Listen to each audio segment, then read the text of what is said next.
Le principe est simple. Si vous roulez à 50 km/h, le feu tricolore passe au vert.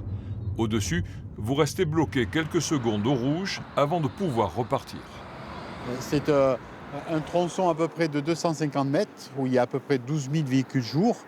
Et ce système permet de régulariser la vitesse et d'avoir un tronçon beaucoup plus sûr pour les automobilistes, mais aussi pour les riverains et les personnes qui l'empruntent. Mais ça ne nous empêchera pas d'y mettre la gendarmerie, la police municipale pour faire bien respecter pendant un certain temps les feux. Depuis 2 ans, il y a eu 6 accidents ici, avenue de l'Europe. Le but est de faire ralentir les automobilistes sur cette portion de route empruntée souvent à vive allure.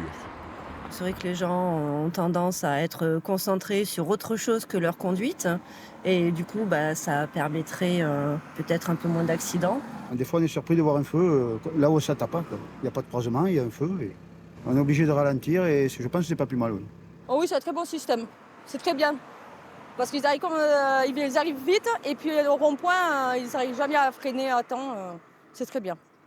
Pour moi, ça ne sert à rien. Ce feu-là, ça a été de l'argent. J'étais à l'air comme tout. Coût de l'opération pour installer 2 feux tricolores, 15 000 €. La mairie se laisse 3 mois pour expérimenter ce dispositif. Il pourrait être étendu à d'autres lieux de Libourne.